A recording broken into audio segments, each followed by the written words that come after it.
President Donald Trump's administration said on Wednesday it was formally implementing the U.S. trade agreement with the European Union. The notice said the tariff schedule had been amended to implement the framework agreement reached with the EU in July. That lowers the Republican president's tariffs to 15% on most imports from the bloc, including autos. The deal was subsequently modified to make the duty rate retroactive to August 1st, but European automakers have been waiting for weeks for the formal U.S. notice. For EU cars and parts, the tariff rate dropped to 15 from 25%, effective August 1st.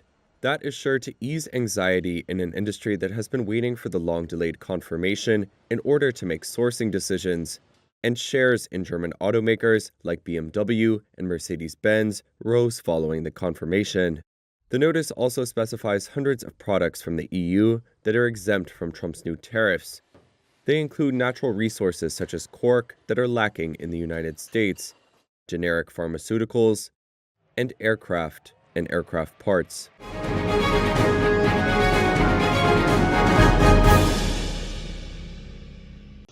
An international aid flotilla trying to deliver aid to Gaza said on Wednesday it was attacked overnight by drones in international waters off Greece.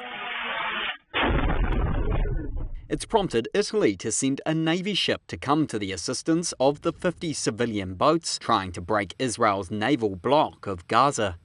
Maria Cosmidi, a volunteer for March to Gaza, Greece, which is part of the flotilla, says the attacks involved stun grenades and explosive devices. She says they exploded over the vessels.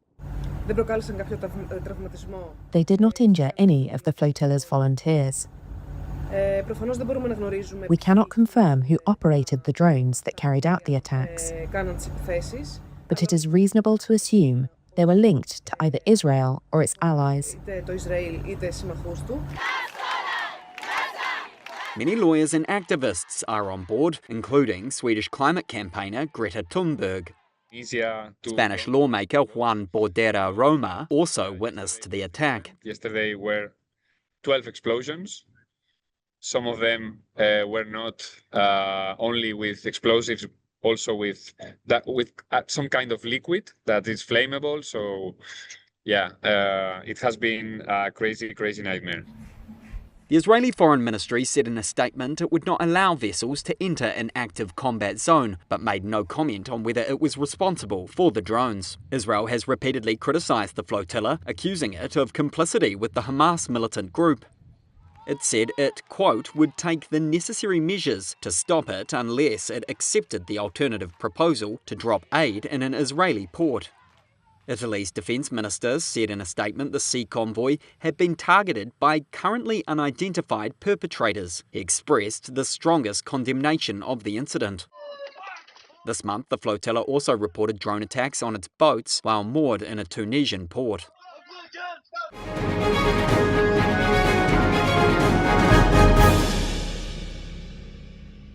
I hereby declare once more before this assembly that Iran has never sought and will never seek to build a nuclear bomb. We do not seek nuclear weapons. This is our belief based on the edict issued by the supreme leader and by religious authorities. Therefore, we never sought weapons of mass destruction, nor will we ever seek them. Whereas those who disturb the peace and stability in the region lies in Israel, but Iran is the one that is being punished for those actions.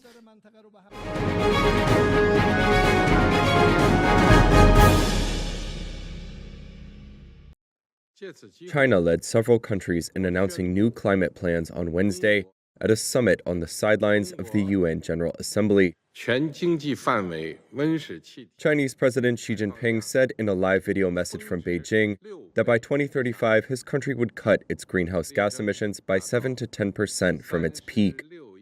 While less than many observers had hoped, China's reduction target marked the first time the world's biggest emitter pledged a cut in emissions rather than just limiting their growth. Xi also appeared to call out the United States, the world's biggest historical greenhouse gas emitter and second biggest current emitter behind China. She said that while some countries had moved away from the global clean energy transition and the goals of the 2015 Paris Agreement on climate change, the international community should remain on track. The 10-year-old agreement aims to prevent global temperatures from rising beyond 1.5 degrees Celsius through national climate plans. It's the greatest con job ever perpetrated on the world, in my opinion. Xi's comments came a day after U.S. President Donald Trump used his UN General Assembly speech to reject climate change. Trump went on to call scientists stupid and to criticize EU members and China for embracing clean energy technologies. Shortly after returning to office earlier this year, he ordered a second withdrawal by Washington from the Paris Treaty. And on Wednesday, UN Secretary General Antonio Guterres, who hosted the climate summit, called on all countries that are party to the Paris Agreement to set new, more ambitious plans for the next decade. Now, we need new plans for 2035 that go much further and much faster. Despite pressure for significant new climate commitments ahead of this year's COP30 summit in Brazil, Wednesday's announcements failed to impress environmentalists. Green groups and observers said pledges by some of the world's biggest economies fell well short of where they should be in emissions reductions. Many had been hoping that China would seize on the U.S. retreat as a moment to announce a reduction target of at least 30% to stay in line with its past goal of net zero emissions by 2060.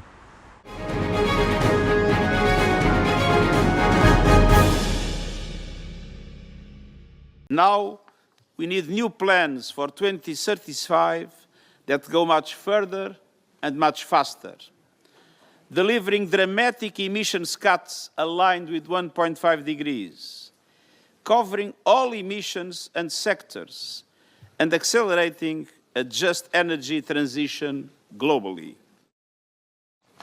Climate disasters are inflicting damages that exceed the GDP of some small islands.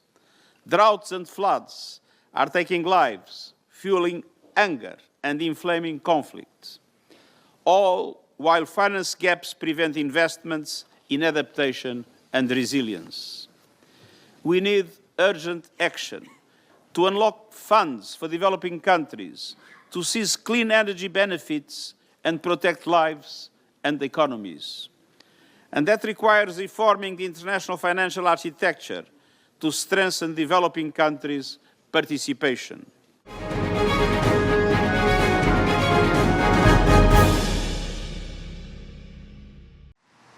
Moldova holds a parliamentary election on Sunday that could have a sweeping impact on its bid to join the European Union as the former Soviet republic fends off what its government calls Russian meddling.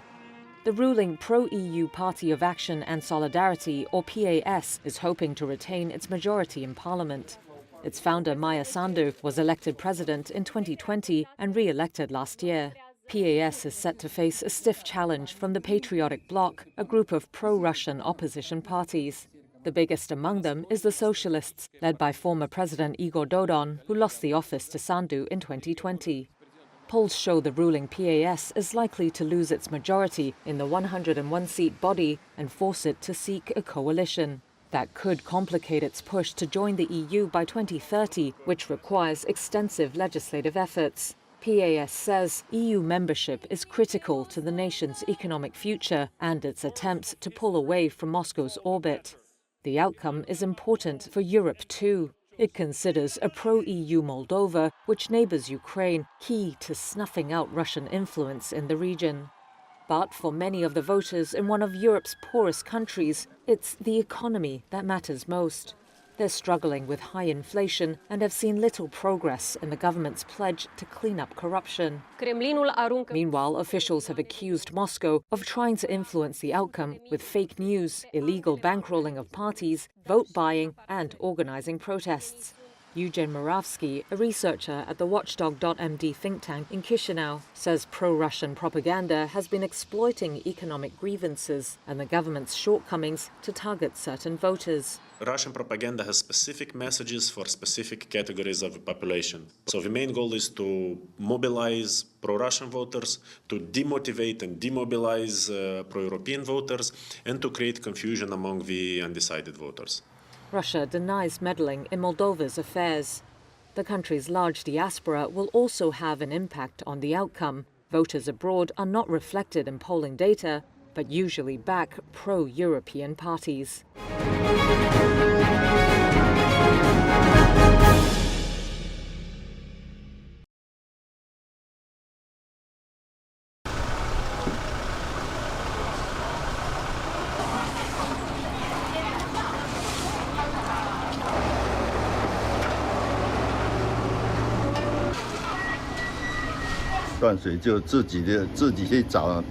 We have to look for groundwater ourselves since the water supply is cut. Water that is pumped out, only that water is clean. We cannot use spring water. Apart from that, we have to purchase bottled water.